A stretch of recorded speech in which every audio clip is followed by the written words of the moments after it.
சலனம் 196. ஈஸ்வர் மருத்துவமனையில் பாரதி கண் விழிப்பதற்காக காத்திருக்கும் போது அருகே வந்த திலீபன் தலை கவிழ்ந்து நின்றிருந்தான். என்னாச்சு தீபக்? என்னை மன்னிச்சிடுங்க சார். இருக்கிற பிரச்சனையில் நீ என்னடா சாரி எல்லாம் கேட்டுட்டு இருக்க? இங்க இருக்கிற எல்லா பிரச்சனைக்கும் பேசிக் நான் தான். என்னை மன்னிச்சிடுங்க. என்னை இப்பவே வேலையை விட்டு அனுப்பி விடுங்க.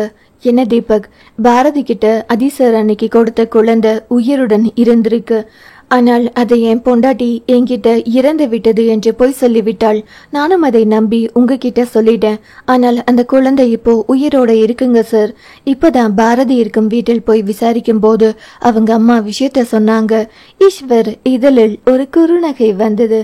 தன் அண்ணன் பெண் உயிரோடு இருக்கும் விஷயம் கேள்விப்பட்டு, சார் அந்த பொண்ணு பேரு ஈஸ்வர் ஆதினி தானே சார்? உங்களுக்கு எனக்கு டவுட் இருந்துச்சு, இப்போ கிளியர் ஆயிடுச்சு. என் தாத்தா எல்லாம் எங்க வீட்டு குழந்தைகள் தவிர வேற யாரையும் கொஞ்சி நான் பார்த்ததே இல்லை. அவர் இன்னைக்கு ஆதினி கிட்ட பேசும்போது ஒரு சந்தேகம் இருந்தது, இப்ப தெளிவாயிடுச்சு. தயவு செஞ்சு என்னை மன்னிச்சு இப்பவே அனுப்பிடுங்க சார். நான் எதுக்கு ஒன்று அனுப்பணும்? இதுல உன் தப்பு இல்லையே சார். இப்ப நானா இருந்தாலும் அஞ்சு சொல்லியிருந்தால் நம்பி இதை தானே சொல்லியிருப்பேன். இந்த விஷயம் தெரிஞ்ச என் தாத்தாவே என்கிட்ட எதுவும் சொல்லாதப்போ நான் யாரை குறை சொல்றது சார்? என் மேல இது முழுக்க முழுக்க தப்பு. உங்க நம்பிக்கைய நான் பொய்யாக்கிட்டேன். என் பொண்டாட்டிக்காக இருந்தாலும் நான் அதை கொஞ்சம் ஆராய்ச்சி பண்ணியிருக்கணும். பொண்டாட்டி எல்லாம் ஆராய்ச்சி பண்ண முடியாது தீபக். அவங்க நம்மில் சரி பாதி. நீ தப்பு பண்ணல, தப்பு பண்ண மாட்ட, அது எனக்கு தெரியும். இப்ப பாரதி எழட்டும், அப்புறம் மற்றதை பார்த்துக்கலாம். இவ்வளவு நம்பிக்கையாக இருக்கும் ஒருவரை ஏமாற்றி விட்டோமே என்று அவன் மனதிற்குள் போட்டு குழப்பிக் கொண்டிருக்கும் போது ஈஸ்வர் எழுந்து அவன் தோளில் கை போட்டு, எனக்கு அது எப்படியோ அப்படிதான் நீயும். விஷயம் தெரிந்த தாத்தா இவ்வளவு மௌனம் காக்கும் போது விஷயம் தெரியாத நீ ஏன் இவ்வளவு வருந்துற? கண்டறியம் போட்டு மனசு குழப்பிக்காத. இதுக்காக சுகன்யாவிடம் சண்டை போடாத. நடந்து முடிஞ்சதை எண்ணி வரும் காலத்தை வீணாக்க வேண்டாம், ஓகேவா? இருவரும் பேசி கொண்டிருக்கும் போது செவிலியர் வந்து, சார் நீங்க அட்மிட் பண்ண பேஷண்ட் கண் விழிச்சிட்டாங்க. உள்ளே ஈஸ்வர் போக பின்னாலேயே தீபக் வந்தான். பாரதி ஈஸ்வரை கண்டு கண் கலங்கி நின்றாள். ஈஸ்வர் அவளை பார்த்து, உனக்கு நான் ஏதாவது துரோகம் பண்ணியிருக்கேனாமா? சார் சொல்லுங்கம்மா. அதெல்லாம் இல்லைங்க. வாழ்க்கையில் நீ எங்கேயோ கஷ்டப்பட்டு இருக்கும் போது உன்னை கூட்டிட்டு வந்து எங்க கம்பெனியில் சேர்ப்பதை தவிர வேற என்ன தப்பு செஞ்சேனா? சார் என் கையில் கொடுக்கும்போது குழந்தை இறந்துதான் இருந்துச்சு. திடீர்னு கண் விழித்ததும் எனக்கு கொடுக்க மனசு வரல. என் கையில் இருக்கும் வரை அது பிழைக்குமா பிழைக்காதான் தெரியாது. இதோ ஒரு பேராசையில் அவளை என் மகளாக்கிக்க நினைச்சிட்டேன். ஒரு குழந்தை இறக்குதோ பிழைக்குதோ அது தாக்கிட்டு இருந்து நடந்திருக்கணும். உண்ட வீட்டுக்கு துரோகம் பண்றது தப்புன்னு உனக்கு யாரும் சொல்லி தரலையா? சார் நான் துரோகம் பண்ணணும்னு பண்ணல சார் என்று குழந்தையை கையில் வாங்கிய நொடியில் இருந்து தற்போது இருக்கும் நிலை வரை சொல்லி முடிக்கும் பொழுது ஈஸ்வர் கேட்டுவிட்டு மௌனம் காக்க, தீபக் நீ காதல் காதல் என்று கடைசி வரை உன்னையும் ஏமாற்றி அடுத்தவர்கள் வாழ்க்கையும் ஏமாற்றி பெரிய பாவத்தையே பண்ணிருக்க. நந்தினி மேடம் படும் அத்தனை பாட்டுக்கும் நீ மட்டும்தான் காரணம். அப்போது நந்தினி மேடம் ஒரு வேளை இறந்திருந்தால் அது முழுக்க முழுக்க உன்னால மட்டும்தான். அவங்க எவ்வளவு பெரிய ஆள் இன்னைக்கு சிதைந்து உருக்குலைந்திருக்க என்றால் அதற்கெல்லாம் நீ மட்டும்தான் காரணம். பாரதியால் பேச முடியவில்லை. அன்று சரி எனப்பட்டது. இன்று இவர்கள் மாற்றி மாற்றி கேள்வி கேட்கும் போது தவறு என்று பட்டது. அவள் கண்ணீரோடு ஈஸ்வரை பார்த்து, சரியோ தவறோ உங்க குழந்தைய உயிரோடவும் கூடவே நல்ல முறையிலும் நான் வளர்த்து ஆளாக்கி இருக்கேன். என்னத்தை வளர்த்து ஆளாக்கி இருக்க? எவ்வளவு பெரிய குடும்பம் தெரியுமா எங்க குடும்பம்? பணத்தில் சொல்லல, ஆட்களில் சொல்றேன். பிறந்த நொடியிலிருந்து இன்னைக்கு வயசுக்கு வந்த வரைக்கும் அவளை எப்படி சீராட்டி வளர்த்திருப்போம் தெரியுமா? யாருமே இல்லாத அனாதை மாதிரி வளர்த்து ஆளாக்கி இருக்க. அவள் உயிரோடு இருக்க மாட்டா சொன்னாங்க. அதான் இறந்த குழந்தை இறந்ததாகவே இருக்கட்டும் நினைச்சுதான் வளர்த்தேன். இப்போ அந்த குழந்தை எப்படி உயிரோடு இருக்கு? அவள் தலை குனிய, என் தாத்தா தான் எல்லாமே பண்ணினார். சப்போஸ் என் தாத்தாவிற்கு விஷயம் தெரியாமல் போயிருந்தா நான் எப்படியாச்சும் காப்பாற்றி இருப்பேன். கிழிச்சிருப்ப, இந்நேரம் சாகடிச்சிருப்ப. அவர் எப்படியோ கண்டுபிடிச்சு காப்பாற்றிட்டார். உன்னோட சுயநலத்துக்கு ஒரு தாயையும் பிள்ளையும் பிரிச்சு பெரும் பாவம் பண்ணிட்ட. நீ அண்ணனை விரும்புறேன்னு தெரிஞ்சோ, அதுவும் இன்னொருத்தியின் புருஷனை நீ விரும்புற என்று தெரிந்தும் என் தாத்தா உன்னை வெளிநாட்டுக்கு தான் படிக்க அனுப்பிச்சாரு. ரோட்டில் அப்படியே விட்டுட்டு போகல. நாங்க உனக்கு நல்லதுதான் செஞ்சோம். அதற்கு கைமாறா நீ என்ன பண்ணியிருக்க? சார், சாரி, தெரியாமல் செஞ்சா மன்னிப்பு கேட்கலாம். நீ தெரிஞ்சே பண்ணியிருக்க. இதற்கு மன்னிப்பு எப்படி? இனி இந்த குழந்தையை எப்படி நந்தினி மனம் ஏற்றுக்கொள்ளும்? அதீத சந்தோஷம் நந்தினிக்கு தொந்தரவா மாறிவிட்டாள். சொல்லு, இப்ப ஆதினி மனநிலைமை எப்படி இருக்கும் சொல்லு. அவ எல்லோரிடமும் எப்படி இயல்பா பழக முடியும் சொல்லு. பாரதிக்கு எதுவும் பேச முடியவில்லை. அதற்குள் பாரதி மயங்கிய விஷயம் கேள்விப்பட்டு அண்ணாமலை அங்கே வந்தார். வந்தவர் பேரனையும் தீபக்கையும் கண்டு புரிந்து கொண்டார். ஈஸ்வர் ஒரு கேள்வியும் கேட்கவில்லை. மௌனமாக அவன் வெளியேற பின்னாலேயே வந்தார். கண்ணா, கண்ணா என்று அவரின் பேச்சுக்கு நின்றவன், சொல்லுங்க தாத்தா. அவன் ஏதாவது கேட்பான் என்று அவன் முகத்தை பார்த்திருக்க அவன் வாய் திறக்கவே இல்லை. மனதிற்குள் சிரித்து கொண்டார். நான் இந்த நேரத்தில் தப்பை செய்திருக்கிறேன் என்று அவன் தெரிந்து தன்னை கேள்வி கேட்காமல் இருக்கிறான் என்றால் நான் மறைக்கும் விஷயம் நல்லதாய் இருக்கும் என்று உள்ளுக்குள் யோசிக்கும் தன் பேரனை நினைத்து என் வளர்ப்பு சோடை போகலை என்று தனக்குள்ளகவே மெச்சிக்கொண்டார். கண்ணா, நான் மறைச்சதுக்கு காரணம் நந்தினி உடல்நிலை காரணமாக தான். நந்தினிக்கு தானே தாத்தா ஹார்ட் பிரச்சனை. அதுக்கும் எனக்கும் ஒரு பிரச்சனையும் இல்லையே. உங்களின் நலனையும் கருத்தில் கொண்டுதான் சொல்லல. சொல்லி இருக்கணும். ஒருவேளை அறுவை சிகிச்சையின் போது ஏதும் ஆகிவிட்டாள், அதான் அந்த வலி என்னோட போகட்டுமே என்றுதான் சொல்லல. ஆளாளுக்கு ஒரு நியாயம் சொன்னா எப்படிங்க தாத்தா? ஒன்றை மறைக்கிறோம் என்றால் அது தப்புன்னு நீங்க தானே எனக்கு சொல்லி கொடுத்தீங்க. நான் சொல்லணும்னு நினைக்கும் போதெல்லாம் நந்தினி நிலைமை சீரியஸா இருக்கும், அதான் சொல்ல முடியல. தாத்தா, பாரதி நம்ம குடும்பத்திற்கு யாரோ தானே, அதான் அவ பேபி பற்றி சொல்லல. ஆனால் நீங்க அவர் கண்ணா என்ன பேரன்னு சொன்னது எல்லாம் வெறும் வார்த்தைக்கு மட்டும்தானா? இவ்வளோ கஷ்டத்தை நீங்க ஏன் தனியா சுமக்கணும்? அப்போ உங்க மனசில் நான் இல்லையா? உங்களுக்கு அப்போ நான் யாரு? என்கிட்ட மறைக்கிறீங்க என்றால் உங்களுக்கும் எனக்கும் இருக்கும் அந்த பந்தம். அவன் கேட்கும் போதே உடைந்து விட்டான். நீ என் உசிரி ஈஸ்வர். ஏற்கனவே உனக்கு அவ்வளோ சுமையை தூக்கி உன் தலையில் சுமத்தி வச்சிருக்கேன். இந்த சுமையும் உன்னால சுமத்தி கஷ்டப்படுத்த விரும்பல. நந்தினி படுத்த படுக்கையா இருக்கும் போது நீ அவளை காப்பாற்ற போராடிக்கிட்டு இருந்த. அப்ப நான் இதை சொன்னா நீ எதை பாப்ப? உன் இடத்துல இருந்து அந்த வழிய நான் கொஞ்சம் பகிர்ந்துகிட்டேன். அப்புறம் எல்லாருக்குள்ளும் ரகசியம் இருக்கும் கண்ணா. ஆனால் நான் ஆதினியை ரகசியமாக நினைக்கவில்லை. அவள் பிழைப்பாளா பிழைக்க மாட்டாளா என்பதை எனக்கு பெரும் கவலையாக இருந்தது. ஏற்கனவே இறந்து விட்டாள் என்று எல்லோரும் அவளை பற்றி யோசிக்காமல் எல்லோரும் நந்தினி பிழைக்கணும்னு நினைச்சுக்கிட்டு இருந்தீங்க. ஒருவேளை ஆதினிக்கு ஏதாச்சும் ஒன்று நடந்து அது எல்லோருக்கும் கஷ்டமாகி விடக்கூடாதுன்னு மட்டுமே தான் மறைச்சேன். அவள் பிழைக்கிற வர நான் சத்து பிழைத்தேன்.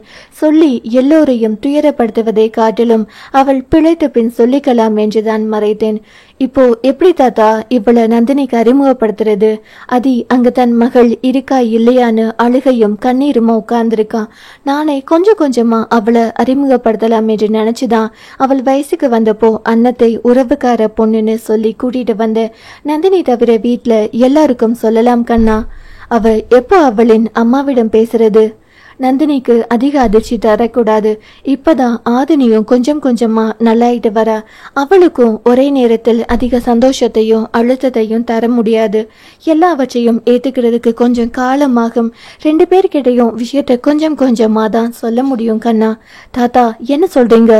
ஆதினி அப்ப முழுசா இன்னும் குணமாகலையா? இன்னும் முழுசா ஆகல. ஆனால் அவ உயிருக்கு இனி பிரச்சனை இருக்காது. ஆனால் என்ன ஆனால் தாத்தா? சந்தோஷம் கஷ்டம் எதா இருந்தாலும் அதிகமா அவ மண்டைக்குள் திணிக்க கூடாது. அந்த பக்குவம் அவளுக்கு இன்னும் இல்ல. அவ காலேஜ் எல்லாம் முடிச்சு அவளை இன்னொரு முறை டெஸ்ட் பண்ணிட்டு அப்புறம் தான் நம்ம எதா இருந்தாலும் அவகிட்ட சொல்ல முடியும். ஓகே தாத்தா, நாம் நந்தினி மற்றும் ஆதினி கூடவே வீட்டில் இருக்கும் குட்டீஸ் தவிர எல்லோருக்கும் உண்மையை சொல்லிடலாம் தாத்தா. கண்ணா, நம்ம ஆதினி இனி ஸ்கூல் போனால் 10th. இந்த நேரத்தில் ஸ்கூல் மாத்துறது நல்லதுக்கு இல்லை. ஸ்கூல் எல்லாம் நான் பார்த்துக்கிறேன் தாத்தா. நம்ம ஊருக்கு கூட்டிட்டு போயிடலாம். நம்ம கண்ணு முன்னாடி வளரட்டும். சலனம் 197. அண்ணாமலை பேரனின் முகத்தையே பார்த்து, கண்ணா அவன் நிமிர, தாத்தா மேல கோபமா? கோபம் வந்துச்சு தாத்தா. என் தாத்தா என்கிட்ட கூட மறைக்கிற அளவுக்கு ரகசியம் வைத்திருக்கிறார் என்று. ஆனால் என் தாத்தா அப்படி பஞ்சவர் இல்லைன்னு என் மனசு சொல்லிட்டே இருந்ததுனால் உங்க மேல கோபம் வரல. இவ்வளோ கஷ்டத்தை ஷேர் பண்ற அளவுக்கு உங்களுக்கு உதவ கூட என்ன தேடலையேன்னு வருத்தம். இவ்வளோ வழியெல்லாம் தனியா தாங்காதீங்க தாத்தா. அப்புறம் எதுக்கு நான் இருக்கேன்? நீ தாங்குறியே இந்த வயதில், அதெல்லாம் நான் தாங்கிப்பேன். நீங்க என்னை தாங்குற அளவுக்கு வளர்த்துருக்கீங்க. உங்க எல்லாரையும் நல்லா பார்த்துக்க வேண்டியது என் பொறுப்பு. அவன் தலையில் கை வைத்து, நீ ரொம்ப நல்லா இருக்கணும் என்றவர். உன் அண்ணன் உன் அளவுக்கு என்ன புரிஞ்சுப்பானா? அவன் ஆதினியின் அப்பா. பிள்ளை பாசத்தில் கொஞ்சம் இல்ல இன்னும் அதிகமாவே கோபப்படுவான் தாத்தா. ப்ளீஸ் கொஞ்சம் பொறுத்துக்கோங்களேன். அவனை நினைச்சு வருத்தம் மட்டும் படாதீங்க. பாவம் அவன் பண்ணினது மட்டும் தப்பில்லையா? குழந்தையை யாரிடம் கொடுக்கிறோம் என்று நினைப்பு வேண்டாம் அவனுக்கு. அந்த நேரத்தில் அவன் என்ன மைண்ட் செட்டில் இருந்திருப்பான் என்று அவனுக்கே தெரியாது தாத்தா. ஆனால் இந்த பாரதியை மட்டும் நான் மன்னிக்கவே மாட்டேன். கண்ணா, அவள் சரியோ தப்போ நம்ம ஆதினிய ஒரு நல்ல பெண்ணாக வளர்த்திருக்கிறாள். நீ ஆதினியோட பழகி பார்க்கும் போதுதான் பாரதியின் வளர்ப்பு பற்றி உனக்கு புரியும். எத்தனையோ பொண்ணுங்க இளமையில் எவ்வளவோ கேவலமான செயல்கள் பண்ணும்போது கூட பாரதி நம்ம பொண்ணுக்காக அவ தன்னுடைய இளமையை தொலைச்சிருக்கா. தாத்தா, அதுக்காக நந்தினிக்கு பண்ணினது துரோகம் இல்லையா? குழந்தை உயிரோடு இருக்கிறதுனால நீங்க எல்லாரும் இத்தனை கொஸ்டின் கேக்குறீங்க. ஒருவேளை இறந்திருந்தா? ஈஸ்வர் அதிர்வுடன், தாத்தா, உன் பக்கம் இருந்து பார்க்கும்போது அவ பண்ணினது தப்பு, அவ பக்கம் இருந்து பார்க்கும்போது அவளுக்கு அவ பண்ணினது சரி. இது சரியோ தப்போ நம்ம குழந்தைய வளர்த்து ஆளாக்கின அந்த பொண்ணுக்கு ஒரு வாழ்க்கைய அமைச்சு கொடுக்கணும். அதனால இந்த ஹோட்டல் நம்ம அவளுக்கு கொடுத்துடலாம். காசு, பணம், சொத்து என்ன கேட்டாலும் கொடுத்துடலாம் தாத்தா. ஆனால் நந்தினியை, அது என் மனைவியாக நீங்க நம்ம வீட்டுக்கு கூட்டிட்டு வரப்போ அந்த பொண்ணு எப்படி இருந்துச்சுன்னு கொஞ்சம் நினைச்சு பாருங்க. இந்த குழந்தைய இழந்ததினால் அவளோட போல்னஸ் எல்லாத்தையும் இழந்துட்டு சாதாரணமா இருக்கு அந்த பொண்ணு. அந்த பொண்ணோட நடை, உடை, பாவனை, பேச்சுக்கெல்லாம் அது பெரிய ஆளா வரப்போகுதுன்னு நான் நினைச்சிட்டு இருந்தேன். ஆனா இப்படி மாறினதுக்கு பாரதியோட செயல் மட்டும்தான் காரணம் தாத்தா. அவ பண்ணின தப்புக்கு அவ கடைசி வரைக்கும் இப்படிதான் தனித்து வாழ போறா. இந்த காலத்தில் எல்லாம் அவரவர் செய்யும் தவறுக்கு வாழும் போதே தண்டனையை அனுபவித்து விடுகிறார்கள். அவளுக்கு இந்த பிறவியில் நம்ம பொண்ணை வளர்க்கணும் என்பதுதான் காலத்தின் கட்டாயமோ என்னவோ. அதனால் அவளை மன்னிச்சு இந்த ஹோட்டலை கொடுத்துட்டு நம்ம சந்தோஷமா இந்த இடத்த விட்டு போகலாம். உன் மனசார அவளுக்கு சாபம் எதுவும் கொடுத்துடாத கண்ணா. ஏற்கனவே அவள் வாழ்க்கையில் படாத கஷ்டத்தை பட்டுவிட்டாள்.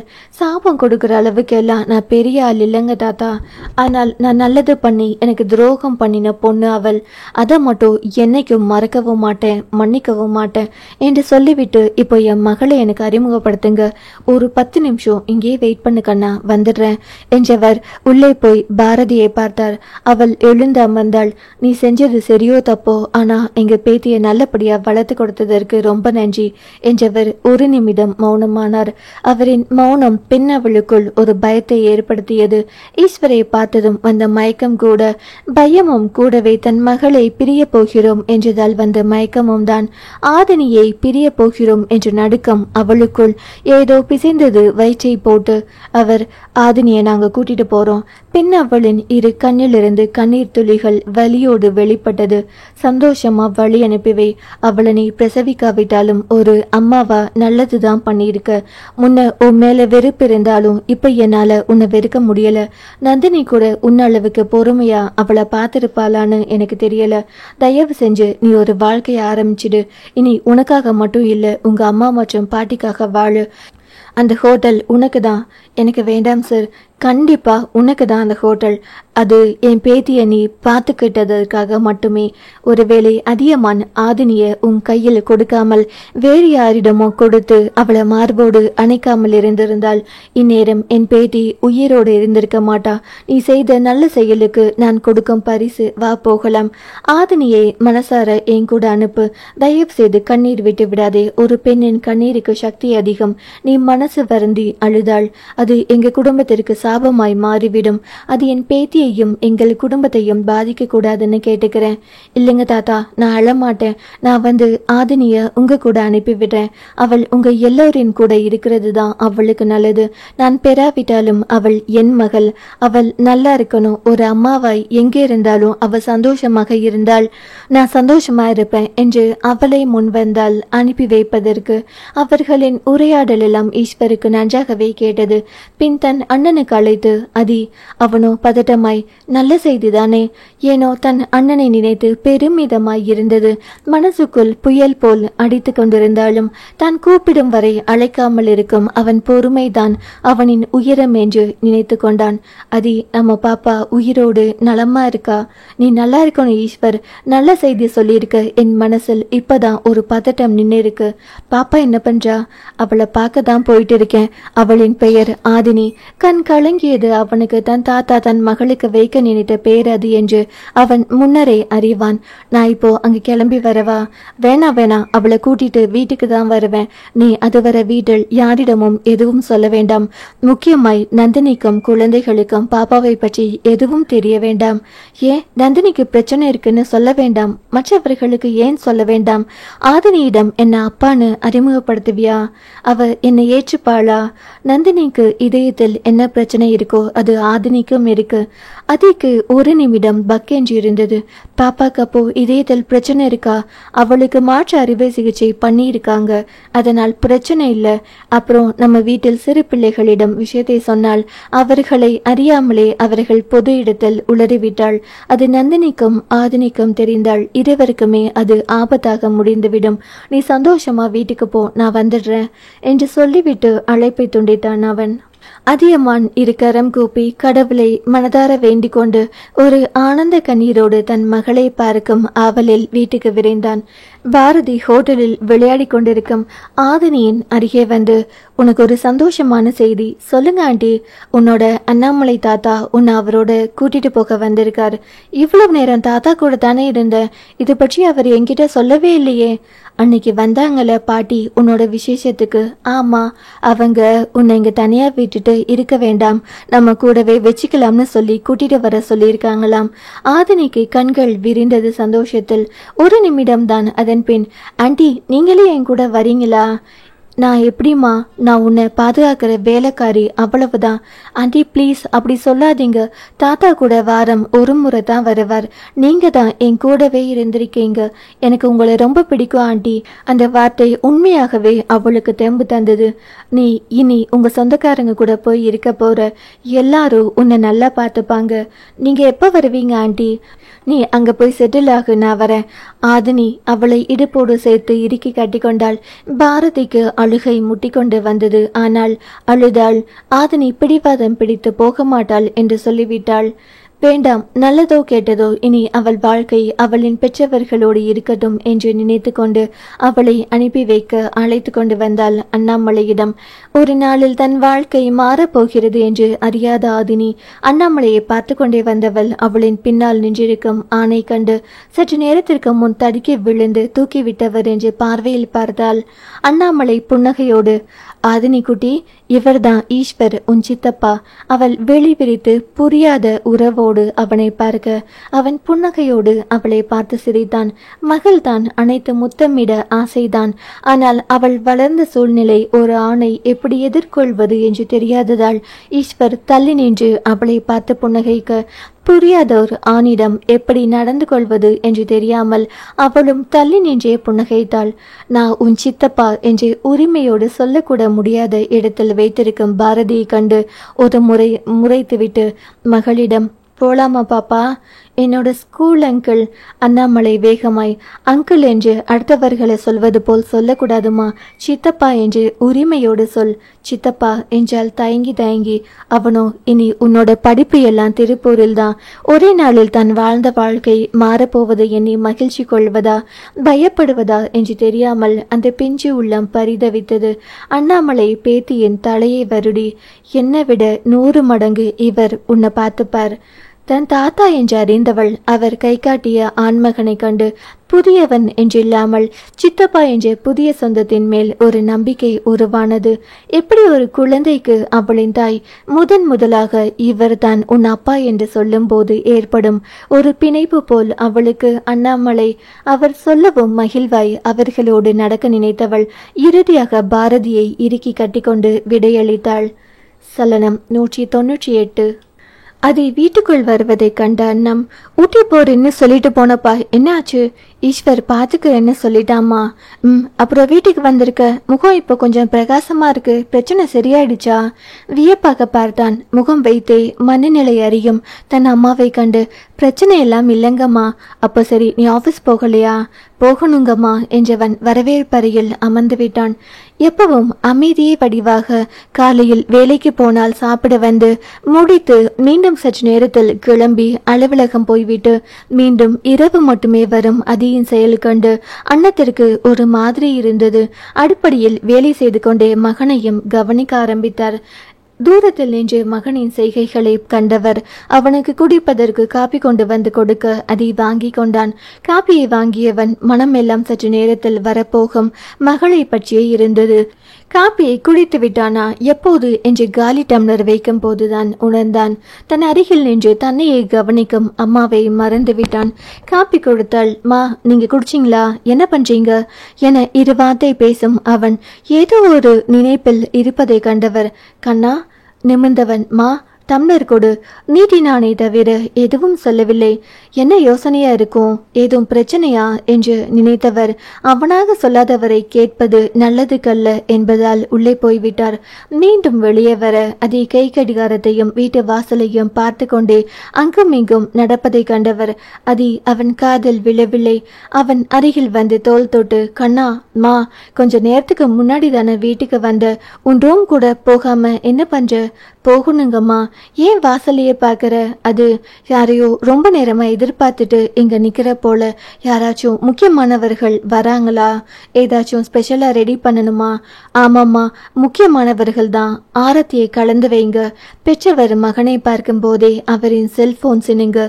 தொடுதிரையில் பார்க்க ஈஸ்வர் அழைப்பை ஏற்று, கண்ணா மா, உங்ககிட்ட கொஞ்சம் பேசணும். சொல்லுங்கப்பா. மா, என்ன விஷயம்? மா, அது என் பாப்பா. அவரோ, என்ன கண்ணா சொல்ற? அது என் பாப்பாவா? என்றவன். அம்மா, நான் சொல்லி முடிச்சிடுறேன் என்றவன் நந்தினி மருத்துவமனையில் சேர்த்தது முதல் தற்போது நடந்தது வரை சுருக்கமாக நடந்ததை சொல்லி முடித்தான். என் பேத்தி உயிரோடு இருக்கான்னு என் உள்ளுணர்வு சொல்லிக்கிட்டே இருந்துச்சு. ஆனாலும் நான் உன் வாயால் குழந்தை இல்லைன்னு சொன்ன பிறகுதான் நான் அதை நம்பினேன். மன்னிச்சிடுங்கம்மா. எப்போ கூட்டிட்டு வர? என் பேத்திய நான் உரிமையா கொஞ்சம் கூட முடியாதா? அம்மா, கொஞ்சம் அவள் சரியானதும் சொல்லிடலாமா? இப்போ அவினாசியில் இருக்கோம். பாப்பா ஹோட்டல்ல சாப்பிட்றா. நான் வெளியே வந்து ஃபோன் பேசிட்டு இருக்கேன். இப்போதைக்கு குழந்தைகளுக்கும் நந்தினிக்கும் சொல்ல வேணாம். மாமா எங்க?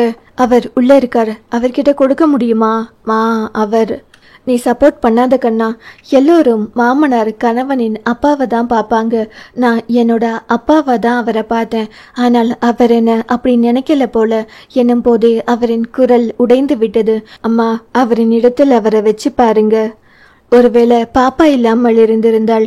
கண்ணா, இருக்கோ இல்லையோ, நந்தினியை தவிர இங்க யாருக்கும் இதயத்தில் பிரச்சனை இல்லையே. அவ பெண் பிள்ளை. இனி எப்படி அவ நம்ம எல்லாரையும் ஏற்றுப்பா? நம்ம தான் உரிமை எடுத்துக்க முடியுமா? இப்போ நம்ம அவளை எல்லாருக்கும் என்னென்ன சொல்லி அறிமுகம் செய்வது? உங்க தாத்தா பங்காளி பேத்தின்னு சொல்லி என் பேத்தியை எனக்கு அறிமுகம் செய்தார். நானும் உரிமையான அவளை அடுத்தவங்க பேத்தி போல் காட்ட சொல்றியா? இன்னும் 5 வருஷத்தில் இன்னொரு இடத்துக்கு கட்டி கொடுத்து போயிடுவா. அதுக்குள்ள அவன் நம்ம ஏற்றுப்பாளா? அம்மா ப்ளீஸ், தப்புதான். இதில் உன் தப்பு இல்லை கண்ணா. எல்லாம் அந்த சதிகாரி பாரதியால் வந்தது. அன்னைக்கே அந்த பொண்ணை அடிச்சு துரத்தி இருந்தா இன்னைக்கு இப்படி ஒரு நிலைமை நமக்கு வந்திருக்காது இல்லையா? அவள் மட்டும் கண்ணில் சிக்கினால் வழக்கமாறு பிஞ்சிடும். அம்மா, இப்போ பிரச்சனை பாரதி இல்ல, நந்தினியும் ஆதினியும் தான். எல்லாவற்றையும் யோசிக்க இப்போ நேரம் இல்லை. கூட்டிட்டு வரேன். ரூம் அரேஞ்ச் பண்ணுங்க. சரி கண்ணா என்றவர் நிழலாட திரும்பி பார்க்க அதியமான் பலாரென்று கன்னத்தில் வைத்தார். அம்மா, நீ நொடி நேரம் யோசிக்காம செஞ்ச சின்ன தப்பு தான் இன்னைக்கு இவ்வளோ பெருசா இருக்கு. அவ யாருப்பா நமக்கு? நம்ம பிள்ளைய நீ ஏன் எவ்வளோ கையில் கொடுத்த? அப்போ எனக்கு என்ன பண்ணணும்னு தெரியலம்மா. உன் பொண்டாட்டி கிட்டத்தட்ட சாவோட விளிம்புக்கு போயிட்டு வந்திருக்கா. யாரால? எல்லாம் அந்த பாரதியால. எப்படிப்பா ஆதினி உன்னை அப்பான்னு கூப்பிடுவா? நீ அப்பான்னு போய் பக்கத்தில் நின்னாலும் அடுத்தவங்க மாதிரி தள்ளி தள்ளி போவா. நீ அறியாமல் செஞ்ச தப்புக்கு நொடிக்கு நொடி எப்படி வேதனைப்பட போறான்னு மட்டும் பாரு. தலை கவிழ்ந்தான். அப்போ அங்கே குழந்தைகள் கூடவே அஞ்சுவும் நந்தினியும் வர பேச்சை மாற்றினார் அண்ணம். ஆரத்தி கலக்கிய மாமியாரை கண்ட அஞ்சு, யார் நம்ம வீட்டுக்கு வரப்போறாங்க அத்தை? அண்ணம் தயங்கி தயங்கி, ஊட்டிக்கு போனோமே. ஆமா, பங்காளி வீட்டு பெண் ஆதினி பொண்ணு இனி நம்ம வீட்டில் தான் இருப்பா. நந்தினி, அத்தை ஏன் திடீர்னு இந்த முடிவு? நம்ம பிள்ளைகளை கொஞ்சம் போது அப்பா அம்மா இல்லாத அந்த பொண்ணுக்கு கஷ்டமா இருக்காதா? அந்த பொண்ணை லீவ் விடும்போது வேணும்னா கூட்டிட்டு வாங்க. இந்த 3 பேரையும் சமாளிக்கிறதே கஷ்டம். அவர் திரும்பி அதியமானை பார்க்க அவனோ, நந்தினி அம்மா பார்த்துப்பாங்க, நீ கொஞ்சம் என்று சொல்லும் போதே நந்தினி, ஏனுங்க அத்தை, நம்ம வீட்டுக்கு யாரு வரணும் வரக்கூடாதுன்னு சொல்ல எனக்கு உரிமை இல்லையா? வரதே உன் மகள் தாண்டி என்ற வார்த்தைகள் நாக்கு வரை வந்தாலும் அதை கட்டுப்படுத்தி கொண்டு மருமகளையே பார்த்தார். அவளிடம் வாக்குவாதம் செய்ய யாருமே இப்பொழுதெல்லாம் முன் வருவதில்லை. அதனால் இது ஈஸ்வர் முடிவுமா ஏனோ அதற்கு மேல் அவளால் எதுவும் சொல்லவில்லை. தலையாட்டி கொண்டே போக, அஞ்சு, அந்த பொண்ணு எனக்கு என்ன உறவுங்க அத்தை? மகள்தான். இப்போ உன் அக்காவுக்கு பெண் குழந்தை பிறந்தால் எப்படி பார்த்துப்ப? மகளினி மாதிரி. அப்போ அவளையும் அப்படியே பார்த்துக்கோ. அஞ்சு, என் அக்காவுக்கு தான் பிள்ளை இல்லையே. அதற்கும் அதே முறைக்க அதற்குள் வண்டி சத்தம் கேட்டது. வேகமாக அண்ணம் ஆரத்தி தட்டை தூக்கி கொண்டு போனார். பின்னாடியே அதியமான், மகிழ், நிலவன், முகிலன் எல்லாம். அஞ்சுமா, இன்னைக்கு என்ன விசேஷம்? உங்களுக்கு நியூ ஃப்ரெண்டு கிடைக்க போறாங்க. யாரது என்று எல்லோரும் வாசலை நோக்கி போனார்கள். நந்தினியை தவிர ஈஸ்வர் வாகனம் முன்னே செல்ல அண்ணாமலையின் வாகனம் அடுத்து வந்து நின்றது. அந்த பிரம்மாண்ட வீட்டுக்கு முன் வண்டி நின்றதும் பின்னவள் விழி விரித்து பார்த்தாள். கூடவே ஒரு இனம் புரியா பயமும் வந்தது. அவளுக்கு அதற்கு அர்த்தம் தெரியவில்லை. ஆதினி அண்ணாமலையை பார்த்து, தாத்தா, இதுதான் நம்ம வீடுடா. அவள் தலையாட்டினாள். ஈஸ்வர் வாகனத்தை விட்டு இறங்க பின்னாடியே தீபக். அண்ணாமலையின் கார் வீட்டுக்குள் வந்து நின்றதும் வாயிற் காவலாளி கதவை திறந்துவிட 15 வயது பெண் வாகனத்தை விட்டு தனது கால் தரையில் ஊன்ற அதை அவளின் முகம் கண்டு கண் கலங்கி நின்றான். ஈஸ்வர், வாடா என்று அழைக்கவும் அருகில் வந்து நின்றாள். அஞ்சு, யார் இந்த பெண்? எங்கேயோ பார்த்த மாதிரி இருக்கே. யோசனையில் நின்றாள். அண்ணம், வாடாமா என்று தன் முன்னாடி அவளை நிறுத்த, நல்லா இருக்கீங்களா பாட்டி? நான் தழுதழுத்தது கண்ணீரை மறைத்து கொண்டே, நல்லா இருக்கேன் கண்ணு என்றபடியே ஆரத்தி சுற்றினார். மகிழ், அப்பா, யார் இவங்க? உன் அக்கா? அக்காவா என்று அவள் வெளிக்க நிலவன் முகிலனும் ஹாய் என்றனர். ஏனோ அவர்களின் அறிமுகம் இயல்பாக இருக்க பின் அவளும் மூவரோடு இயல்பாகி கொண்டாள். ஈஸ்வர், ஆதினி, சொல்லுங்க சித்தப்பா. இவர் அதியமான், உனக்கு அப்பா முறை. உங்களுக்கு இவர் யாரு? என் அண்ணன். அப்போ எனக்கு பெரியப்பாவா? அதிக்கு ஒரு சொட்டு நீர் வெளியில் எட்டி பார்த்தது. இல்ல, நீ இவர அப்பானே சொல்லு. அவள் தயக்கத்தோடு பா என்றாள். ஏனோ அவள் விருப்பமே இல்லாமல் சொன்னாலும் அந்த வார்த்தை ஒரு அப்பாவாக அவனை என்னென்னவோ செய்தது. இவங்க அஞ்சு உன் சித்தி. அந்த வார்த்தை அவளுக்கு இயல்பாக பிடித்திருக்கிறது போல். ஹாய் சித்தி என்றாள் இயல்பாக. ஏனோ அஞ்சுவின் முகம் அவளுக்கு ஏதோ பரிச்சயப்பட்டது போல் இருந்தது. பின்னே இருக்காதா, வயிற்றுக்குள் இருக்கும்போது அக்கா அக்கா என்றும் வயிற்றில் இருக்கும் குழந்தைகளோடும் பேசி உறவாடிய பெண் அல்லவா? அந்த பந்தமோ இல்லை இரத்த உறவோ அவளை ஈர்த்தது. அஞ்சுவுக்கும் அவளை வேறொரு வீட்டு குழந்தையாகவே நினைக்க முடியவில்லை. வாமா, வீட்டுக்குள் போவோம் என்று அழைத்து சென்றாள். அவர்கள் உள்ளே போனதும் அதியும் அன்னமும் அண்ணாமலையை பார்க்க மருமகளிடம், எம்மாடி, என்ன நீங்க வேறு ஒரு பொண்ணா நினைச்சிட்டீங்களா மாமா? என்ன சொல்றமா? நான் பெறாத பெண்மானி. அப்புறம் ஏன் மறைச்சிங்க? நான் சொல்லாம இருந்தது தப்புன்னு இன்னைக்கு சூழ்நிலை சொல்லலாம். ஆனால் அன்னைக்கு சூழ்நிலை இவளை எப்படியாவது காப்பாற்றி விடணும்னு மட்டும்தான் தோணுச்சு. அதி, நான் என்ன தாத்தா பண்ணினேன்? அவரோ, இங்க எல்லாரும் கேள்வி கேட்டால் கூட ஒரு நியாயம் இருக்கு. ஆனால் நீ பண்ணின ஒரு விஷயத்துக்கு நான் பதில் சொல்லிட்டு இருக்கேன். நீ செஞ்சது சரினா நான் செஞ்சதும் சரி, நீ பண்ணினது தப்புனா நான் பண்ணினதும் தப்பு. தாத்தா, நான் அந்த சூழ்நிலையில் நான் யாரை பார்ப்பேன்? இதே சூழ்நிலை தான் எனக்கும். நந்தினி உடல்நிலை எப்படியோ அப்படிதான் ஆதினியோ. இருவருமே செத்து செத்து பிழைத்தனர். நான் உங்களுக்கு ஆதினி உடல்நிலை பற்றி சொல்லி கஷ்டப்படுத்த வேணாம்னு நினைச்சேன். இனி இதை பற்றி பேச வேணாம். அவன் கண்ணில் நீர். நான் அன்னைக்கு தப்பு ஒண்ணுமே செய்யலையே தாத்தா, இறந்துட்டான்னு நினைச்சு புதைக்க கொடுத்தேன். அதை தான் அன்னைக்கு நீ பண்ணின நல்ல விஷயம் கூட. அவளிடம் பேபி கொடுத்ததுதான் இன்னைக்கு இவள் உயிரோடு இருக்க பாரதியம் காரணம். அவ ஏதோ நீ கொடுத்த கிஃப்ட் போல் பத்திரமா மார்பிள் சாய்த்து இறுக்கி அணைத்து வைக்க அந்த சூட்டில் இவள் உயிர் பிழைத்திருக்கிறாள். கடவுள் காரணம் இல்லாமல் யாரையும் சந்திக்க வைக்க மாட்டார்கள். இதெல்லாம் நன்மைக்கே என்று நினைத்து கொஞ்சம் சரியாக என்று சொல்லிவிட்டு போனார் ஈஸ்வர். அதி, இப்ப பாப்பாவை பாப்போம், இனி அதுதான் நம்ம வேலை, வா என்று உள்ளே அழைத்து சென்றான். ஆதினி குழந்தைகளோடு உள்ளே போக அங்கே நந்தினி மஃப்ளர் பின்னி கொண்டிருந்தாள். அஞ்சு அக்கா, அவள் நிமிர, இந்த பொண்ணு ஆதினி மகள். ஆதினி, இவங்க நந்துமா, ஏன் பெரியம்மா. அவள் சிரிக்க நந்தினி அவளை ஒரு பார்வை பார்த்தாள். இருவருமே பார்த்து கொண்டனர். நந்தினிக்கு ஏனோ பெண் பிள்ளைகள் பார்த்தால் தன் மகளின் நினைவு வரும்.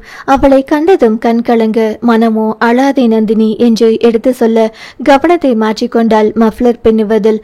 தன்னிடம் ஒரு வார்த்தை கூட பேசாமல் திரும்புகிறாங்களே, இவங்களுக்கு நம்மை பிடிக்கல போலும் என்று அவளின் முகம் சோர்ந்து விட்டது. சலனம் 199. அஞ்சு, ஆதினி, சொல்லுங்க சித்தி, பசிக்குதா, என்ன சாப்பிட்ற என்று கேட்டுக்கொண்டு அவளுக்கு குடிப்பதற்கு பால் கொண்டு வந்து கொடுத்தாள். ஈஸ்வர் அஞ்சுவிடம் வந்தான். அவளோ மும்முரமாக இருந்ததால் அவளின் பின்னே அவன் வருவதை கண்டவன், என்ன ஆச்சுங்க, ஏதும் வேணுமா? ரூம் வா. ஐயா, எல்லாரும் இருக்காங்க. இருந்தா என்னடி, இருந்தா என்னவா, என்னாச்சு உங்களுக்கு? ஏ வாடி, நொய்யுங்காம. என்ன விஷயம், மேல வா சொல்றேன். அவள் வெளியாலேயே மகிழினியை காட்டி, பாப்பா, ஏ வாடி பேசணும். என்ன ஆச்சு இவருக்கு? நேரம் கேட்ட நேரத்தில் கூப்பிட்டு இருக்காரு. நான் வேற இப்போதானே சுடிதாரிலிருந்து சேலைக்கு வேற மாறினேன். இதுக்கு தான் இவர் முன்னாடி சேலையே கட்டுறதில்ல என்று முணங்கி கொண்டு மேலே வந்தாள். வந்தவளை கண்டவன், அஞ்சு, என்னங்க நீங்க என்று சினிங்கினாள். ஓய் லூசு, என்னாச்சுடி உனக்கு? நான் லூசு? வர வர பாப்பா இருக்கிறது கூட பார்க்காம கூப்பிடுறீங்க, அதுவும் சாயந்தர நேரத்தில். அவன், ஏய், எந்த நேரத்தில் கூப்பிட்டா என்னடி? அதுக்குன்னு ஒரு நேரம் வேணாமா? எதுக்குடி நேரம் கால வேணாமா? இதுக்குதான் என்று அவள் சேலையை அவிழ்க்க, ஏய் என்னடி பண்ற? இப்பதாங்க சேலை மாத்திட்டு போனேன். திரும்பி குளிச்சுட்டு இன்னொரு சேலை கட்டிட்டு போனா எல்லாரும் தப்பா நினைப்பாங்க, அதான் கழட்டி வச்சிடலாமா? ஏனோ அவளின் வார்த்தையில் அவனுக்கு சிரிப்பு வந்தது. அவள் கழட்டிய சேலையை எடுத்து அவள் மேல் போட்டு அதில் பின்மாட்டி விட்டு, நான் இதுக்கு கூப்பிடல, அப்புறம் எதுக்கு? எந்த நேரமும் மூடோடு தான் சுத்துவியா? ஏன் சொல்ல மாட்டீங்க? கூப்பிட்டது நீங்க, கடைசியில என்ன சொல்றீங்களா? மெல்ல அவளை இழுத்து மார்போடு இறுக்கி அணைத்தான். ஒன்னும் வேணாம் போங்க. சும்மா இருந்தவ முன்னாடி சேலையை கழட்டிட்டு போங்கன்னா என்ன தோண்டி? இப்பதான் வேணாம்னு சொன்னீங்க. அதுவா என்றவன் அவளின் காதல். உன்கிட்ட கொஞ்சம் பேசணுண்டி என்றபடியே அவளின் மேனியில் ஊர்ந்தான். என்ன பண்றீங்க நீங்க? கலைந்த சேலையை சரி செய்யறேன். நானே சரி செஞ்சுக்கிறேன், நான் தான் பண்ணுவேன் என்று அவன் பங்கிற்கு இன்னும் கொஞ்சம் கலைத்தான். நான் மூடோட சுத்துறேனா இல்லை நீங்களா என்று அவள் கண்ணடித்து கேட்க, பேச வேண்டியது மட்டும் பேசுங்க, வலிக்குதுடி என்று கன்னத்தை தடவ அதில் அழுந்த முத்தமிட்டாள்.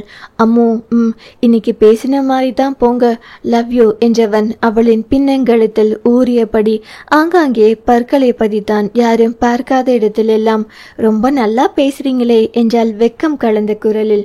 சட்டென்று நினைவு வந்தவன், ஆதினி பாப்பா பற்றி பேசணுண்டி. ஆதினிக்கு என்ன என்றால் அவன் புறம் திரும்பி அவளின் நெற்றியில் முத்தமிட்டு, இனி கொஞ்சம் பேசணும், நீ கொஞ்சம் தள்ளி உட்காரு. சும்மா இருக்கிறவளை சேர்ந்து விட்டு இப்ப தள்ளி உட்காரவா? இது முக்கியமான விஷயம். அப்போ இது முக்கியமான விஷயம் இல்லையா என்றவள் முகத்தை சுருக்க, ராத்திரி 2 கோட்டா வச்சுக்கலாம், ஒன்னு வேணாம், சரி 3 என்றவன். அம்மோ பேசணும், சரி பேசுங்க. அவள் யாருன்னு சொல்லணும், அதான் தெரியுமே, உங்க பங்காளி வீட்டு பொண்ணு. அதில்லடி பின்ன, அவ நந்தினி பொண்ணு. என்ன என்பது போல் கேட்டுவிட்டு திரும்பி அதிர்ச்சியாக புரியாமல், என்ன சொல்றீங்க என்றாள் அதிர்வுடன்.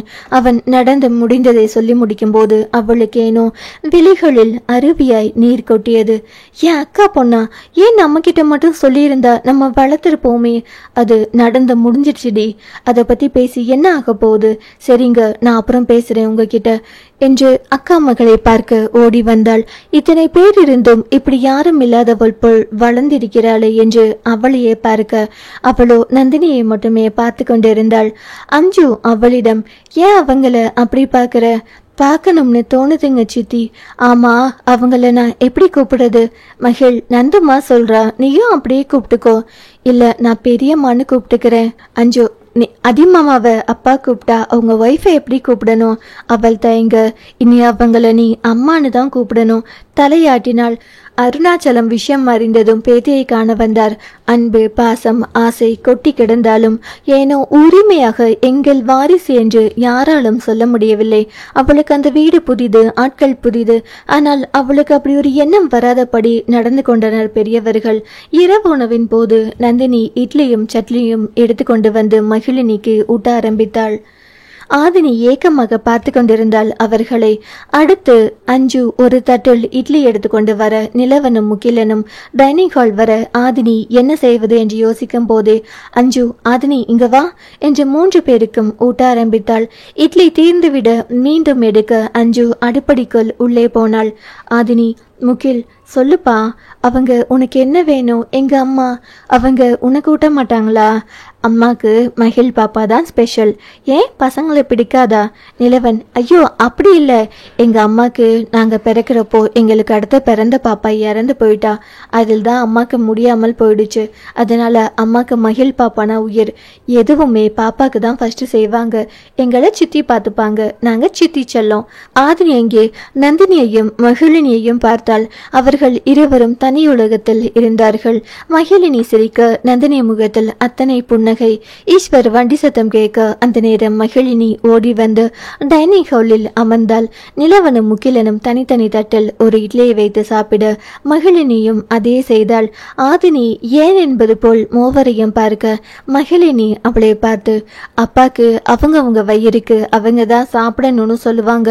மீறி ஊட்டினா அம்மாக்கு திட்டு விழும். ஆனால் 2 அம்மாக்களுக்கும் ஊட்டினாதான் ஹாப்பி, அதான் என்று நல்ல பிள்ளை போல் ஆளுக்கு ஒரு இட்லியை சாப்பிட்டு முடித்து கிளம்பினார்கள். உள்ளே வந்த ஈஸ்வர், ஆதினி சாப்பிட்டியாடா? சாப்பிட்டேன் சித்தப்பா. எல்லாம் உனக்கு ஓகேவா? ஓகேங்க சித்தப்பா. ஏதாச்சும் ஸ்பெஷலா வேணுமா? அதெல்லாம் வேணாம். புன்னகையோடு அவன் நகர அதியமான் வந்தான். சாப்பிட்டியாடா? ஆச்சுங்கப்பா. அவனுக்கு பேசணும் என்று ஆசை. ஆனால் என்ன பேசுவதென்று தெரியாமல் சிறிது நேரம் பார்த்துவிட்டு போனான். அதன் பின் வந்த அன்னம் அவர் பங்கிற்கு 2 வாய் ஊட்டிவிட்டு போனார். இதையெல்லாம் கவனித்த மகிழ், அப்பதா சொல்லிடாமா, நான் தானே இந்த வீட்டில் செல்லும். ஆமா, ஆனால் எல்லாரும் இன்னைக்கு அந்த பொண்ணையே கவனிக்கிறீங்க. ஏன்? இங்க வா என்று பேத்தியை அருகே அழைத்து, உன் அப்பா கிட்ட உதவின்னு ஒன்று கேட்டாள். உயிரையும் கொடுப்பாப்புல. அவள் புரியாமல் விழிக்க, அதே மாதிரி தான் நீயும் இருப்பன்னு நினைச்சு அப்பதா உன்கிட்ட ஒன்று கேட்கட்டுமா? கேளுங்க அப்பதா. நாங்க எல்லாரும் உன்னை எப்படி பார்த்துக்கிறோமோ அதை விட 1 மடங்கு அதிகமா நீ ஆதினியை பார்த்துக்கணும். அவள் எதற்காகவும் அழக்கூடாது, ஏங்கக்கூடாது. எனக்காக செய்வியா? நான் செய்வேன். ஆனா அவ என்னை விட உங்களுக்கு ஸ்பெஷல். அழுகை வந்தது அவருக்கு. ஏன் அப்பதா, நான் எதுவும் தப்பா கேட்டுட்டேனா? நீ கேட்குற கேள்விக்கு இப்போ என்கிட்ட பதில் இருந்தும் சொல்ற நிலைமையில நான் இல்லை. ஆனால் நீ இந்த அப்பத்தாவுக்காக இதை செய்யணும். எத்தனை பேர் வந்தாலும் இந்த வீட்டின் ஆணிவேர் உன் அப்பன். அதே போல நீயும் செய்வேன்னு சத்தியம் பண்ணு. அவ ஆசை ஒன்று கூட குறையாமல் அவ நல்லா இருக்க நீ என்ன வேணும்னாலும் செய்வேன்னு சத்தியம் பண்ணு. நம்ம ஒன்று கேட்டா அப்பதான் ஒன்று கேட்குறாங்களே என்று அவரையே பார்க்க, நீ தெரிஞ்சுக்கிற வயதில் எல்லாம் சொல்லுவேன். உன் நிலவனண்ணா முகிலனண்ணா எப்படியோ அப்படிதான் ஆதினியும் பார்த்துப்பியா நீ என்று கையை நீட்ட அவள் புரியாமல், அப்பத்தா சத்தியம் பண்ணிடாமா? தன் அப்பத்தா கண்ணில் நீர் பார்த்ததும் அடுத்து என்ன என்று கேட்காமலே அவரின் கையில் தன் கையை வைத்து விட்டாள். வாழ்வில் இந்த சத்தியத்திற்காக தன் வாழ்க்கையை அடகு வைக்கப் போவதை அறியாமல் 2 பெண்களும் சடங்காகி 1 மாதம் முடிந்ததால் வீடு சுத்தம் செய்யப்பட்டு வீட்டில் பூஜை செய்யப்பட்டது. அந்த வீட்டில் எப்போதும் என்ன செய்தாலும் முதலில் மகிழினிக்கு தான். ஒரு பூஜை முடிந்து திருநீர் பூசணும் என்றாலும் அவளின் நெற்றியில் இருந்துதான் ஆரம்பிப்பார்கள். ஆனால் இன்று எங்கே ஆரம்பிப்பது என்று யோசிக்கும் போது மகிழினி திருநீர் எடுத்து ஆதியின் நெற்றியில் வைத்தாள். சலனம் 200. அண்ணாமலை, அன்னம், அருணாச்சலம் மூவரும் ஆதிரையின் வீட்டுக்கு கிளம்பி கொண்டிருந்தனர். அதி நந்தினியிடம், நம்ம வீட்டில் பெரியவங்க மூவரும் உங்க அம்மா வீட்டுக்கு போறாங்கம்மா. நானும் போகணுங்க. நீயும் போறியா? அவனும் அங்க போய் மறுபடியும் ஏதாச்சும் பிரச்சனை செஞ்சு வரணுமா? என் அம்மா கிட்டையும் என் அண்ணன் கிட்டையும் பேசணும்னா நீதானம்மா வர வேணாம்னு சொன்ன. அந்த நிமிஷம் நான் என் 2 பிள்ளைகளுக்கு அம்மாவா இருப்பேனா இல்லையான்னு சாவோட போராடிட்டு இருக்கும்போது அவங்க என் அம்மாவா யோசிக்காமல் உரிமை போராட்டம் நடத்திட்டு இருந்தாங்க. அங்க அவங்க இன்னும் இருந்தா அவங்க டென்ஷன் ஆகி ஏதும் பேசிடுவாங்களோ, அதில் எனக்கு ஏதும் ஆகிடுமோன்னு தான் போக சொன்னேன். அம்மா நான் என்னன்னு தெரியுமான்னு கேட்கணும். நான் உயிரோட இருக்கேனா இல்லையான்னு தெரியாமல் இருக்காங்க இல்லையா, அதான் போய் பேசிட்டு வரேன். அவனோ, இனி சண்டையெல்லாம் வேணா நந்தோ, எல்லாரிடமும் உரிமையா சண்டை போட முடியாதுங்க. அவங்க என்னை பெற்றவங்க என்றால் நான் பேசுறதுக்கு உரிமை இருக்கு, நீங்களோ வாங்க என்று அழைத்து போனாள். ஆதிரை தன் பிள்ளைகளோடு அமர்ந்து பேசிக்கொண்டிருக்க அன்னம் அழைத்து தங்களின் வரவை சொன்னார். என்னம்மா திடீர்னு? ஏண்டி வரக்கூடாதா? நான் அப்படி கேட்கல. ஏதாச்சும் விஷயமா? உன்னை பார்க்கணும், அதான் விஷயமே. அவளுக்கு ஒரு பக்கம் சந்தோஷமாகவும் மறுபக்கம் மாமியாரை நினைத்து அடுத்து என்ன பிரச்சனை வருமோ என்று பயமாகவும் இருந்தது. ஆதிரை கணவனிடம் வந்து, என்னங்க சொல்லுமா, எங்க அம்மா வீட்டில் இருந்து வராங்க. ஒரு நிமிடம் மௌனம். பின், என்ன திடீர்னு? தெரியலையே. அவனோ அவளையே பார்த்து, நீ ஏதோ பார்க்கணும்னு கேட்டியா? அந்த கேள்வியில் நான் உன்னை நல்லா பார்த்துக்கலையா என்பது போல் இருந்தது. என்னை நீங்க மகாராணி மாதிரி பார்த்துக்கிறீங்க, அதில் எந்த குறையும் இல்லை. ஆனால் என்னை பெற்றவர்களுக்கு என் ஞாபகம் இருக்கணும் இல்லையா? அதான் என்னை நீங்க தானே பெற்றீங்கன்னு கேட்டேன்.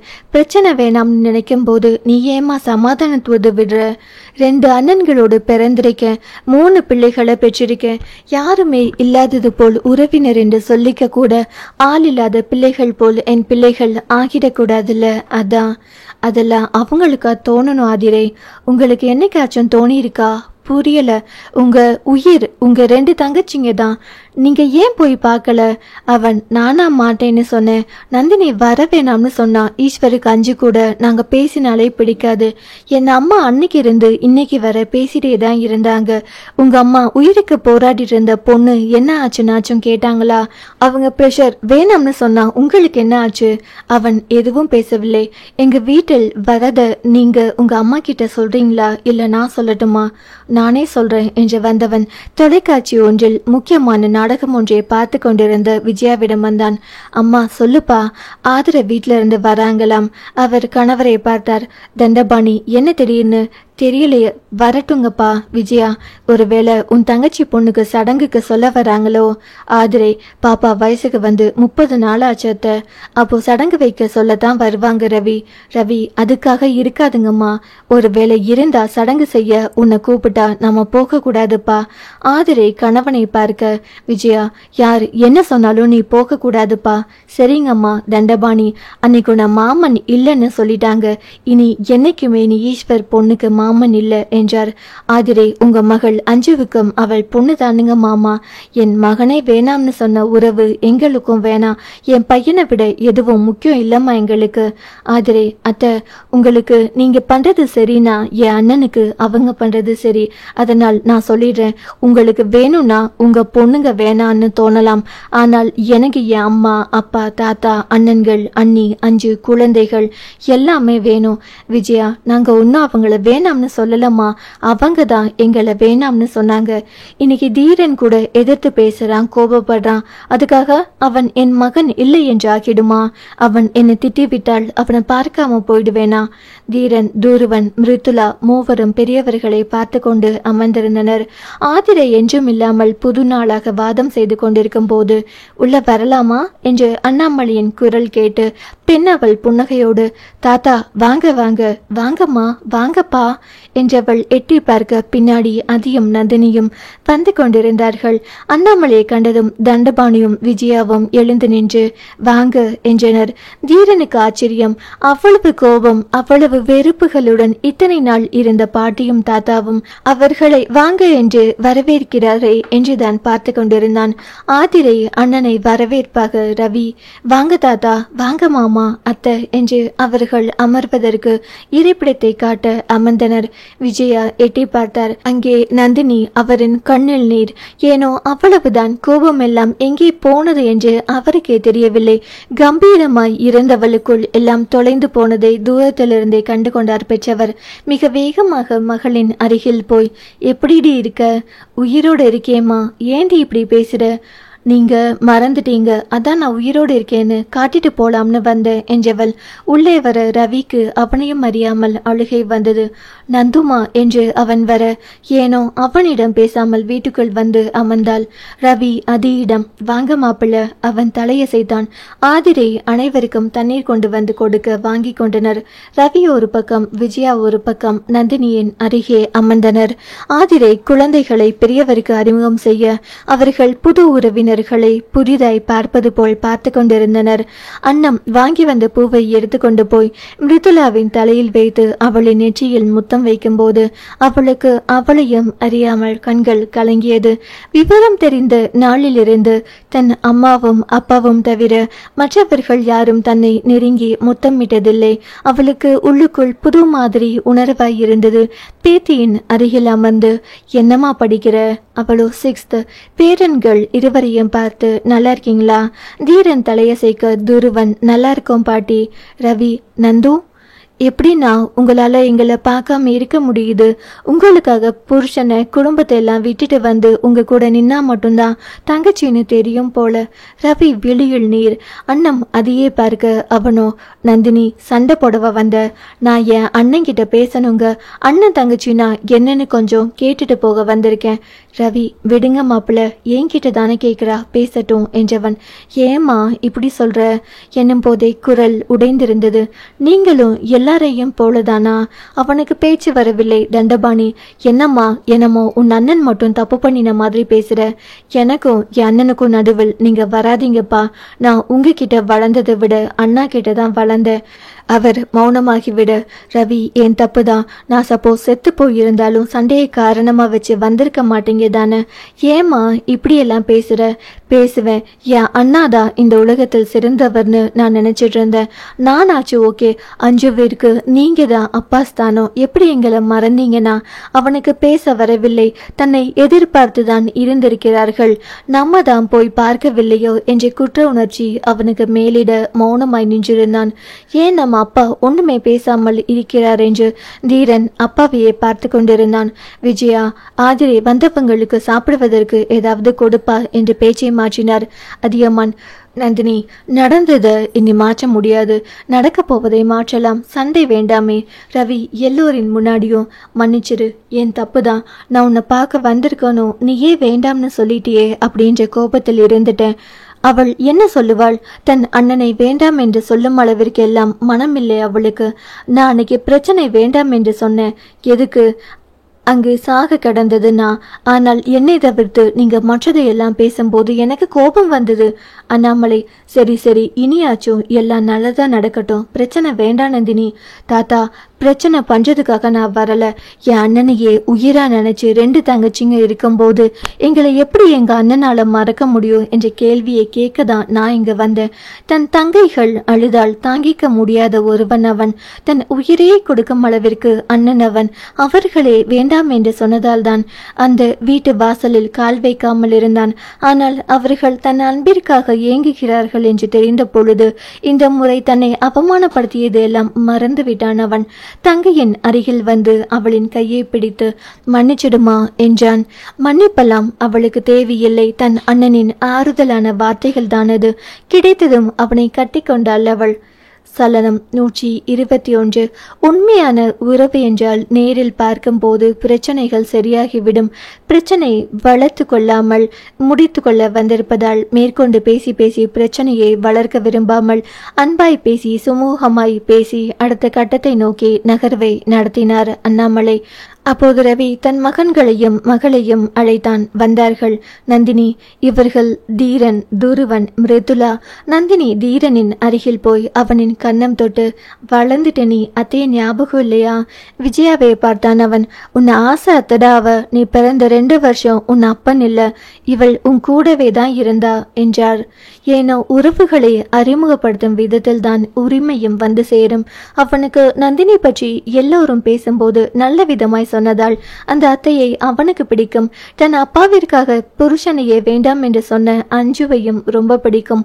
ஆனால் தன் அப்பாவை அவமதித்து தன் அத்தையை வைத்து யாரிடமும் பேச விடாமல் செய்த ஈஸ்வர் என்ற பெயர்தான் அவனுக்கு பிடிக்காத ஒன்று. கூடவே அண்ணாமலையையும் பிடிக்காது. தராதரம் என்று சொல்லி காயப்படுத்தியதால் மற்றபடி மற்றவர்கள் எல்லாம் ஓகே என்பதால் இயல்பாகவே பழகினான் அவன். அடுத்த துருவன் மற்றும் ரிதுலாவின் அருகில் போனாள். இருவரையும் 2 கன்னத்தில் செல்லமாய் பிடித்து, அத்தை வீட்டுக்கு எப்ப வரீங்க? இருவருமே இந்த வார்த்தையில் விஜயாவை பார்க்க, இப்பவே வரோன்னு சொல்லுங்க. ஏனோ துருவனுக்கும் ரிதுலாவுக்கும் புதிய சொந்தங்களை அவர்களின் அணுகுமுறையும் பார்த்து இவர்கள் நல்லவர்களாகத்தானே இருக்கிறார்கள். பாட்டியும் தாத்தாவும் திட்டியதை பார்த்தால் என்னவோ ஏதோ என்று நினைத்து விட்டோமே என்று நினைத்தார்கள். இவர்களோடு அவர்களின் வீட்டுக்கு போகணும் என்கிற எண்ணமுமே வந்தவர்கள் நடந்து கொள்ளும் விதத்தில் தோன்றியது. ஆனால் தீரனுக்கு அந்த வீட்டிற்கு போவதற்கு துளியும் விருப்பமில்லை. அந்த நேரம் தான் தீரனின் 12ஆம் வகுப்பு தேர்வு முடிவுகள் வந்தது. அவன் திருப்பூரிலேயே முதல் மாணவனாக தேர்வாகியிருந்தான். குடும்பம் மொத்தமும் குதூகலித்தது. வீட்டில் அனைவரும் அவனுக்கு இனிப்பு வழங்க அவன் தன் அப்பாவை பார்த்து, உங்களுக்கு சந்தோஷமாப்பா? என்ன கேள்வி இது என்பது போல் பார்த்தான் ரவி. இருக்காதா பின்னே, உனக்கு என்று ஒரு அடையாளத்தை உருவாக்கும் போது இது எனக்கான அடையாளம் இல்லைங்கப்பா, உங்களுக்கான அடையாளம் என்று அவனுக்கு மட்டும் கேட்கும்படி சொல்லி அவனை கட்டிக்கொண்டான். மகனின் இந்த வெறித்தனமான உழைப்பு கண்டிப்பாக அவனை ஒரு நாள் முன்னுக்கு கொண்டு வரும். ஆனால் அவன் இளமையை எல்லாம் தொலைத்து விடுவானோ என்ற பயம் ரவிக்கு முதலாய் உண்டானது. அப்போது நந்தினி, தீரா வாழ்த்துக்கள் கண்ணா. அவர்களிடம் எல்லாம் ஆசையையும் அன்பையும் வாங்கி கொண்டாலும் மனம் என்னவோ, தீரா இது உன் இலக்கல்ல, நீ உண்டாக்க போகும் அடையாளத்திற்கு தலைமுறை தாண்டியும் பேர் இருக்கணும், அதற்கு உழைக்கணும் என்று சொல்லிக்கொண்டே இருந்தது. அதனால் என்னவோ அந்த வெற்றி அவனுக்கு அவ்வளவு பெரிதாய் தோன்றவில்லை. சற்று நேரத்தில் பள்ளிக்கூடத்தில் இருந்து அவனை வர சொல்ல ரவி அவனை அழைத்து சென்று விட்டான். ஆதிரியும் விஜயாவும் சமைக்க பின்னாடியே நந்தினியும் அண்ணமும் வந்தார்கள். விஜயா, அஞ்சு வரலையா? அஞ்சு பாப்பா அவளோட வீட்டுக்காரர் கூட விசேஷம் வரைக்கும் போயிருக்காமா. நாங்க வந்ததே தெரியாது அவளுக்கு. தெரிஞ்சிருந்தா மட்டும் வந்திருப்பாளா? நந்தினி வாய் திறப்பதற்குள், அண்ணம் கண்டிப்பா வந்திருக்க மாட்டா. விஜயா அவரை பார்க்க, நந்தினி உங்களை வீட்டுக்கு வர வேண்டாம் என்று சொன்னாள். அதனால் அவளாகவே வந்துவிட்டாள். ஆனால் சும்மா இருக்கும் அஞ்சுவை வம்பிழுத்து கடைசியாக அவளை கஷ்டப்படுத்தியது நீங்க தான்.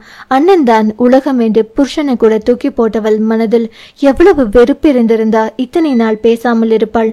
விஜயாவுக்கு அன்னைக்கு வந்த கோபத்தில் வார்த்தைகள் அதிகமாக விட்டுவிட்டார். புருஷன் மயக்கத்துல பெத்தவங்க கூட கண்ணுக்கு தெரியலையா? இந்த மயக்கம் எல்லாம் வயசு இருக்கிற வரைக்கும் தான், அதுக்கப்புறம் நீ எங்களை தேடித்தான் வரணும் என்ற ஒரு வார்த்தை.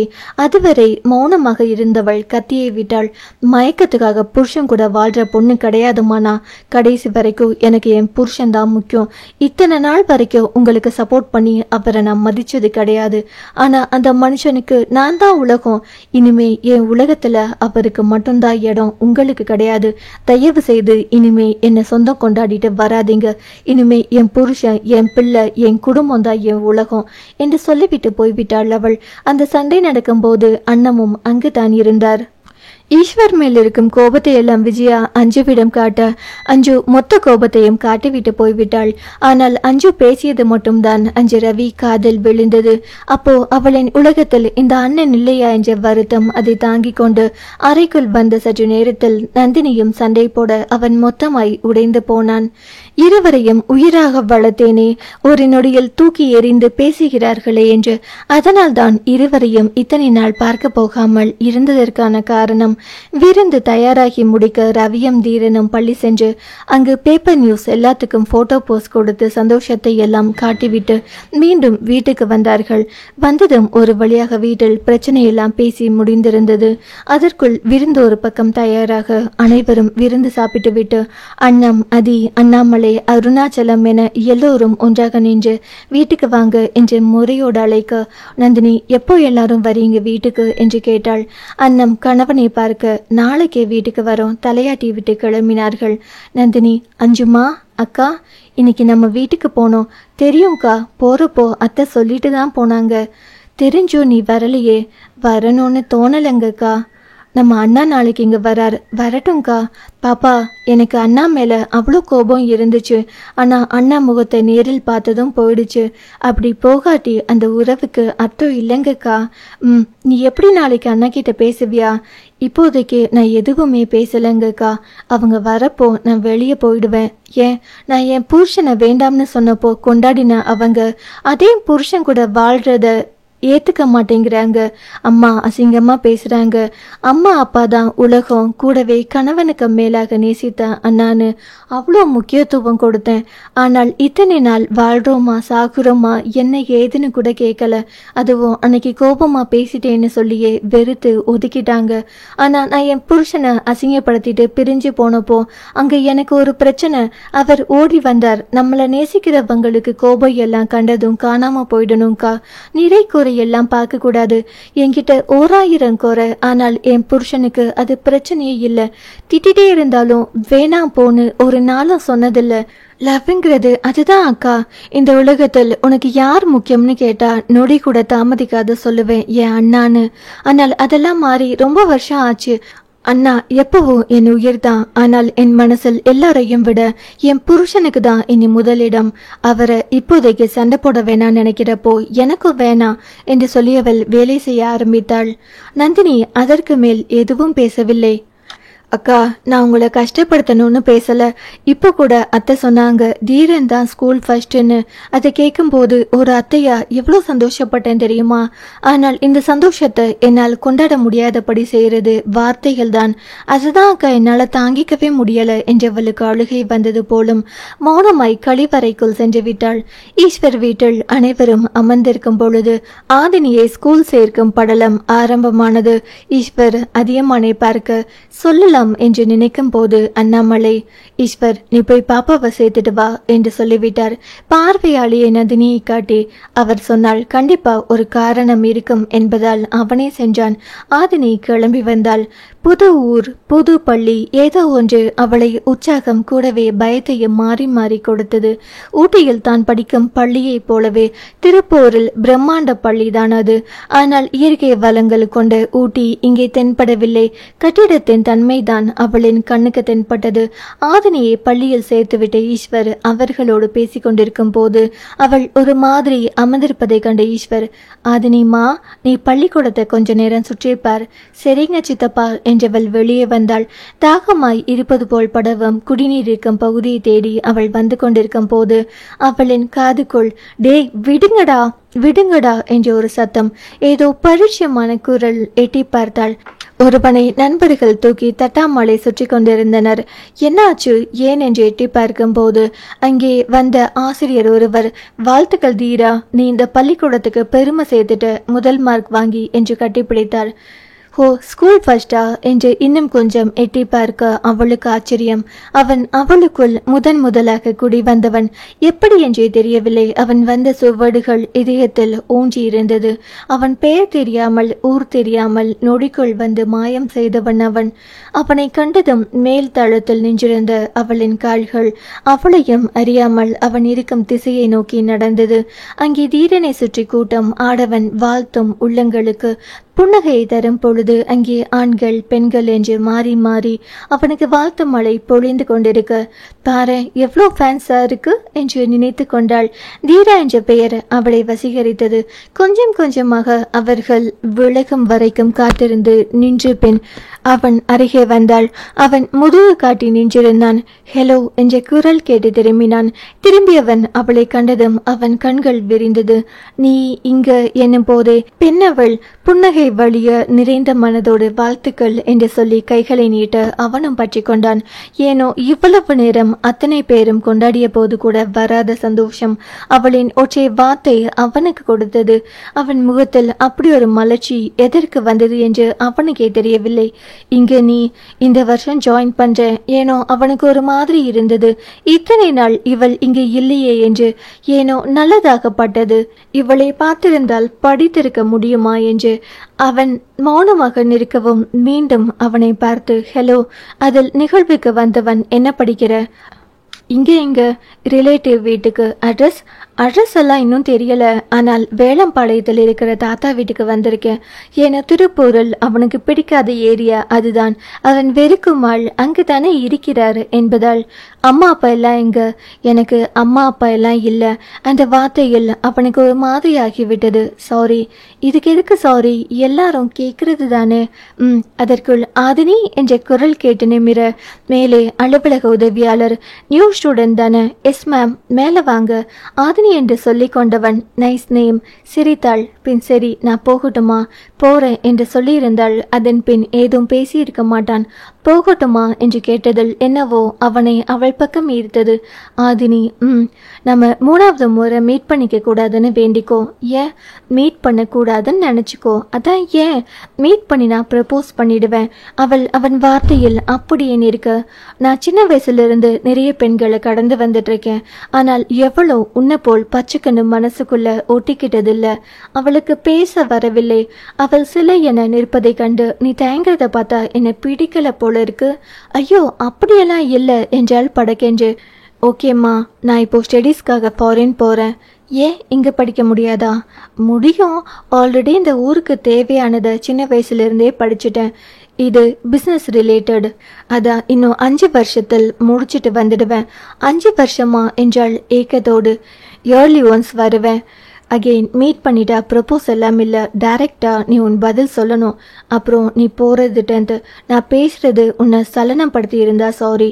பிடிக்காட்டி நீ அடுத்த முறை என்னை கண்டு தள்ளி போயிடு. மீண்டும் அலுவலக உதவியாளர் பெண் வந்து ஆதினி. அவரின் குரல் கேட்டு அவள் அவனை பார்க்க போயிட்டு வா. எனக்கு நீ என்றிருந்தால் யாராலும் நம்ம சந்திப்பை தடுக்க முடியாது. பாய் என்றான். அவன் மனதை நொடிக்குள் கொட்டிவிட்டான். அவளுக்கு தான் அடுத்து என்ன செய்வது என்று தெரியவில்லை. நொடிக்குள் வார்த்தையால் மாயம் செய்து அதே நொடிக்குள் தூர தேசத்தில் படிக்க போறதாக சொல்லி நெஞ்சை காயம் செய்து போய்விட்டான். சலனம் தீருமா?